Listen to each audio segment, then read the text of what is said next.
He was one of the most famous tailors in the city. He not only made clothes, but also sold fabrics. Customers crowded his shop. Especially young women bought their fabrics only from his store. One day, after a long and tiring day of work, he was preparing to close the shop. Just then, suddenly, a woman entered the shop. He said to the woman, "Excuse me, we are closed for today. Please come tomorrow." But in her presence he felt a strange sensation, a frightening chill, a kind of heaviness spread all around him. There was something unusual about the woman's face. Her face was very pale, as if there was no blood in it. She was wearing a long black dress. The woman then spoke in a nearly masculine voice. "I cannot wait. I have come from very far outside the city. I want only you to make my wedding dress. The wedding is just a few days away, so there can be no delay." The tailor, though alarmed by her voice, could not refuse. Finally, he agreed and began taking her measurements. He said, "Within 2 days your dress will be ready." But when he tried to measure her shoulders, he noticed that her body was emitting a strange heat and a sharp odor, like sulfur or burning fuel. He felt fear but managed to control himself. The tailor took the first measurement, but it confused him. So he measured again. To his shock, the second measurement was completely different from the first. Thinking he had made a mistake, he tried a third time, but again it was entirely different. Seeing this, the tailor's body began to sweat. Goosebumps rose on his skin.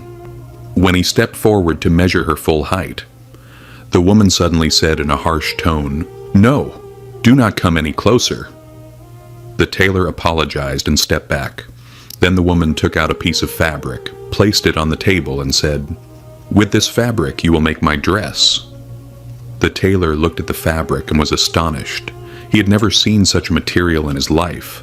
It was extremely dark in color, as if it had been burned in fire. The fabric even smelled like smoke and flames. The tailor was drenched in sweat, but forced a smile and said, "This is very fine fabric. It seems like it is not from our country." The woman gave no answer. She just kept staring at the tailor in silence. Feeling uneasy, the tailor said, "All right, sister, your dress will be ready in 2 days. You may leave now." Hearing this, the woman quietly walked out of the shop without a word. The tailor then closed his shop and set off for home. But the memory of that woman would not leave his mind. That entire night he could not rest. He kept wondering, did I really see something from those stories? Like people say, meeting a jinn disguised as a woman? Or am I only imagining? The next morning the tailor went to his shop as usual. As was his habit, he began the day with the name of Allah. Then, playing the recitation of the Holy Quran, he started his work. After working for a while, he remembered that black fabric and that strange woman who had said she would return in 2 days. Then he decided to leave the rest of the work for later and start working on that fabric first. He took out the fabric, placed it on the table, and stared at it in silence for a while.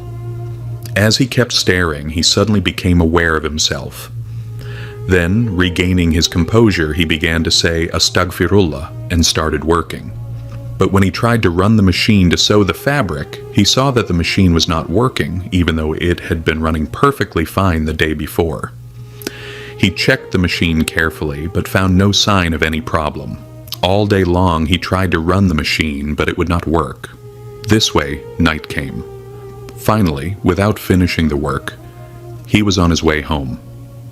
Suddenly that woman appeared before him again. She asked, "Where is my dress?" The tailor replied, "Today the machine broke down, so I could not start the work." But the woman cut him off and angrily said, "I am warning you, do not try any tricks with me. You promised me you would finish the work within 2 days. We never compromise on our word. If you do not keep your word, you will be guilty yourself." After the woman left, the tailor went back to the shop. This time, when he went to turn on the Quran as usual, he saw that the player was not working, just like the sewing machine. Then he went to the sewing machine, and the moment he pressed the start button, the machine began to run, as if nothing had happened. At that moment, a thought came to the tailor's mind. Yesterday, when the Quran was playing, the machine was not working, but today, without playing the Quran, the machine was working perfectly fine. Thinking over all the events together, he realized that perhaps it was the sound of the Quran that had stopped the machine. Then he once again took out that black fabric, placed it on the table, and began wondering, would the work be easy this time, or would something strange happen again? Especially since tonight was the appointed night, the one that would decide his future. As soon as he began working, the fabric seemed to sew itself, unbelievably easily and quickly. It turned out to be the fastest work he'd ever done in his life. He finished much earlier than usual, and to his eyes it was the strangest dress he had ever made in his entire life. Then he waited for the woman, just as he had promised her. As expected, she entered the shop exactly on time. The tailor handed her the dress he had made. The woman then placed a huge amount of money on the table.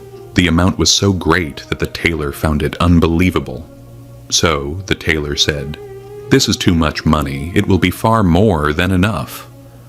But the woman said nothing. She only gestured for him to take the money. Then she turned around and quietly walked out of the shop. The tailor stood there stunned. Inside him was a strange feeling. Then he told himself, "This incident will stay between me and my own mind. I will not tell anyone." Then he took that huge amount of money and, feeling very happy, went home. As soon as he entered the house, seeing the smile on his face, his wife asked, "Why are you so happy today?" Then the tailor told his wife, "A woman came whose wedding dress I had made. She respected me greatly and gave me a huge amount of money. Maybe she is very rich." Hearing this, his wife also became very happy and said, "Show me the money as well." Then the tailor put his hand in his pocket but found nothing. He began searching all his pockets like a madman, saying, "The money was right here. Where did all the money go?" At that moment his wife became shocked with worry and fear. "What is this? Has my husband gone mad?" Then the tailor ran to his shop again. There he saw that on the table was that piece of black cloth, and inside it was the money. This time he saw some writing on the fabric, something his eyes had not noticed the day before. He opened the cloth and saw it was written, "I am a jinn woman. The king of the jinns has sent me so that I may find an honest and brave man who can help him in his trouble. If you agree, then tomorrow after the Fajr call to prayer, I will be waiting for you. And if you do not agree, that is also your right, and I will not take back the money I've given you." Seeing this, the tailor could not believe his own eyes. He quickly returned home and consulted with his wife. After hearing everything, his wife remained silent for a while. Then she said, "Oh, my dear husband, the woman for whom you made the dress, she really is a jinn. I understood it the moment you said that a smell of sulfur was coming from her. But from her message and the way she speaks, it seems she is a believing jinn. She does not harm anyone, so if you can, going to hear her out and helping her will cause no harm." The tailor was hesitant and afraid, but his wife's encouraging words gave him courage, so he decided he would meet the jinn. Then, the next day, after Fajr, the tailor set off toward his shop. Still, fear and doubt remained in his heart. When he reached the shop, he saw the jinn woman waiting exactly as she had said. Then he began to tremble in fear, not knowing what to do. The jinn woman said, "Do not be afraid, O honest tailor. I am a believing jinn. I do not harm humans, so rest assured. Now come with me. I will take you to the king of the jinns. You can listen to him and then decide whether you will help him or not." Then the tailor set off with her. They walked and walked until they reached a hidden cave inside a mountain. The jinn woman entered the cave, so the tailor followed her. Inside the cave, the tailor saw a huge man sitting there. but his body had been turned into stone, only his head remained in its normal state.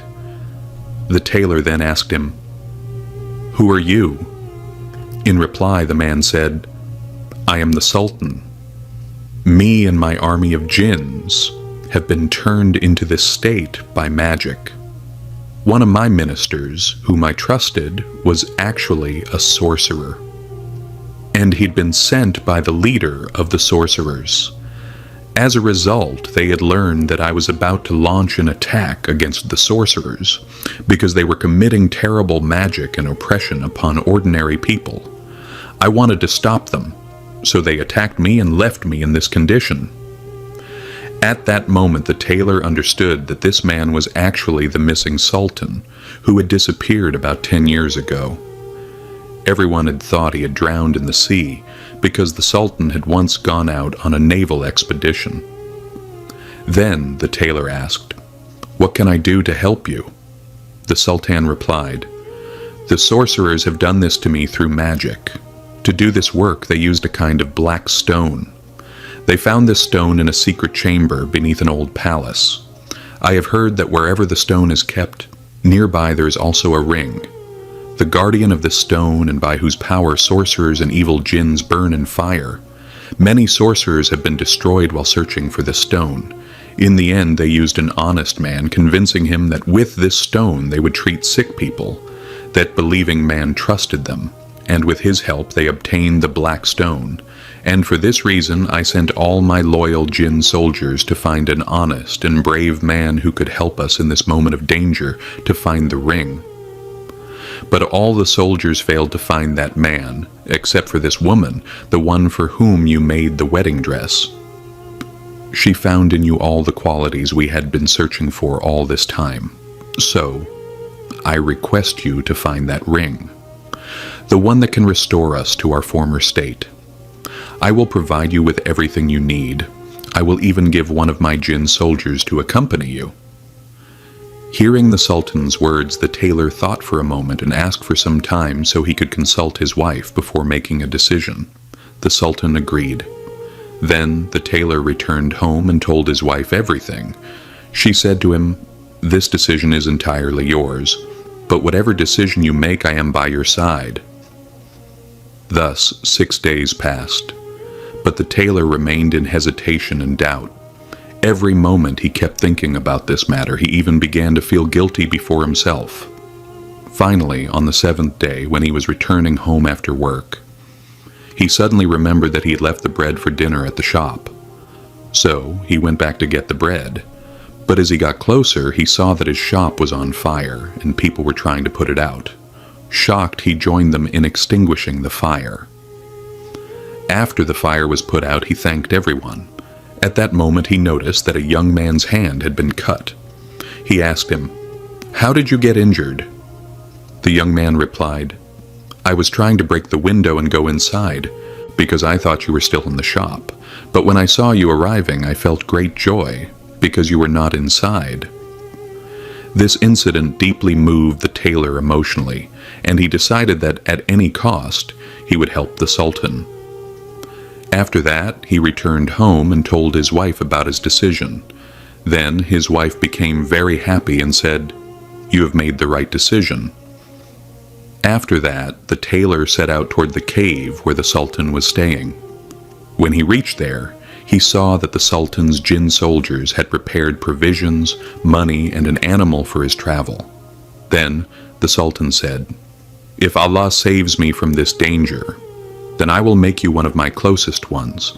Now, you begin your journey. With you will be one of my loyal jinn soldiers, who will be with you in every step you take." After that, the tailor and the jinn began their journey. When they reached a dense forest, the tailor decided to rest there and start the expedition the next day. Then the jinn said to him, "There's a common saying about this forest. Those who spend the night here are never found again." But the tailor dismissed these words as superstition, because this place was very beautiful, full of peaceful shade, trees loaded with fruit, and eye-pleasing natural scenery. Then the jinn said, "If you stay here, there's no problem. But before sunset, You must go far from the center of the forest and camp in some safe place nearby." Hearing this, the tailor agreed, and at sunset he pitched his tent in a safe spot near the forest, from where the entire scenic view of the forest could be seen. But not long after, suddenly the ground began to shake. The tailor, terrified, came out of the tent, and what he saw made his eyes widen in shock. The water in the pond ahead split apart and sank inward, and everything around it, trees, green nature, was swallowed up, leaving the place completely dry and empty. Where moments ago was an enchanting place, now there was only a lifeless scene of destruction. The tailor stood there, stunned. Then the jinn said, "The sorcerers have set this trap, and many more traps like this are spread all around. They have done all this using the power of the black stone. Anyway, now we must continue our journey." After that, they moved forward again inside the forest. Then the jinn told him, "The sorcerers will soon realize that you are a man from the Sultan's side. The only way they will not learn your identity is if you enter the forest exactly at the time of Fajr's Azan, when the sorcerers are irregular in their guarding." After that, the jinn said to the tailor, "Now you enter the forest alone. I will join you later at the right time." Then the tailor set off and entered the forest. The first thing he noticed was that the place seemed filled with mad and mentally unstable people. He could not find anyone who seemed normal. He could not even find a wise enough person to ask a question.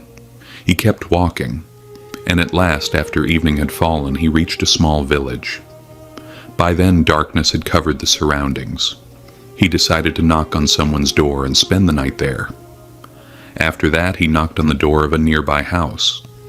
When the door opened, he saw a hunchbacked man, who welcomed him with a smiling face. He brought dinner for the tailor and arranged a bed for him to sleep on.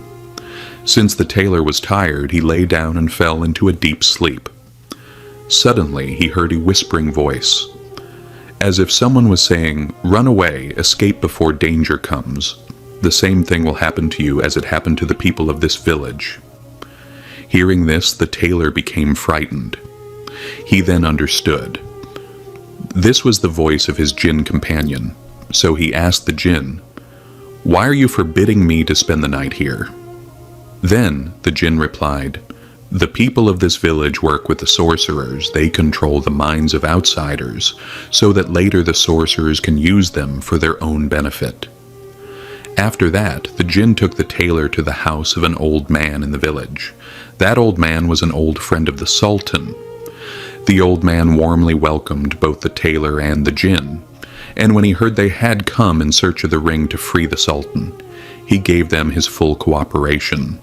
He told them, "If you truly want to get the ring, then first you must go to that honest man who was tricked by the sorcerers into helping them extract the black stone.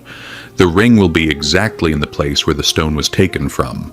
I am certain about this." After that, the tailor and the jinn set out toward the house of that honest man.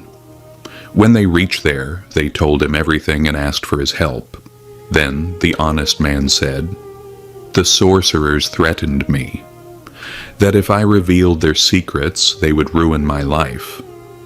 At that time I believed them because they said the stone would be used for the benefit of people. But later, after they got the stone, they took over the Sultan's palace and killed anyone who came near it. Now I am filled with guilt because I had helped with good intentions, yet it became the cause of great harm. I now want to correct my mistake, so I will definitely help you find the ring. We will start the work tonight, because tonight there will be a lunar eclipse. During the eclipse is when we should do our work, so we must leave right now and get as close to the palace as possible. But remember, I will not be able to take part in the work with you, because when the eclipse begins, I too lose consciousness. My role will only be to tell you the exact time, so that you can enter the palace's secret chamber and search for the ring." After that, the tailor, the jinn, and the honest man set out together, and they stopped at a place near the palace. There, they sat waiting for the start of the lunar eclipse. After a while, they saw the signs of the lunar eclipse in the sky. The jinn also felt that his time of losing consciousness had come. Then the honest man and the tailor set off toward the secret chamber, where the black stone had been dug out before. They reached there, began digging, and started searching for the ring. Time was passing quickly. The light of the moon was slowly returning. They dug as fast as they could so they could find the ring before the eclipse ended. But unfortunately, the lunar eclipse ended. Then the evil jinns inside the palace realized that someone had entered there. They quickly ran toward that chamber to attack the tailor and that man. At that moment, the tailor and the man froze in fear. They both thought, "Now surely our death is certain." But then an astonishing thing happened. The first evil jinn who came toward them suddenly burned in flames. Then they understood that they had come very close to the ring, and now they just needed to keep digging. So they did not delay any longer. Neither fatigue nor fear could stop them anymore. They kept digging continuously, and at last they found the long-awaited ring. The tailor picked up the ring and put it on his finger. Immediately he felt an indescribable power spreading throughout his body. Seeing this, all the evil jinns became afraid and started running away, as if they were seeing their own death before their eyes. After that, the tailor and the honest man came out of the palace's secret chamber and saw their jinn companion waiting outside. Then the tailor asked him, "Weren't you afraid when the ring came so close?" The jinn replied, "This ring is only dangerous for jinn, evil jinn and sorcerers when it has no owner. Now you are the owner of the ring, so it will now work according to your commands. That is why I have no fear." Hearing this, the tailor became very happy because he had been able to fulfill his duty successfully. And now he could free the Sultan from his long and painful suffering. After that, he told the honest man, "Let's come back later to free this village from the hands of the evil sorcerers. For now, we must free the Sultan first." Then the tailor and the jinn returned to the cave where the Sultan was. As soon as they arrived there, the Sultan saw them and happily said, "I knew that by Allah's will you would succeed. I will surely keep the promise I made to you. But first let's free this village from the hands of the sorcerers. Now put the ring on my finger. I will do the rest." Then the tailor put the ring on the Sultan's finger. Immediately the Sultan returned to his true form. His stone body became full of flesh and blood again. The Sultan then raised the ring and signaled to his jinn soldiers, and at once they too regained their true forms. After that, he ordered everyone to get ready. Then, all together, they began their journey, and they reached the forest and freed it from all evil sorcerers, their helpers, and their evil spirits. The Sultan then returned to his palace and took the throne again. The whole village became overjoyed. They arranged a grand festival because their beloved Sultan had returned. After that, the tailor returned home and told his wife everything.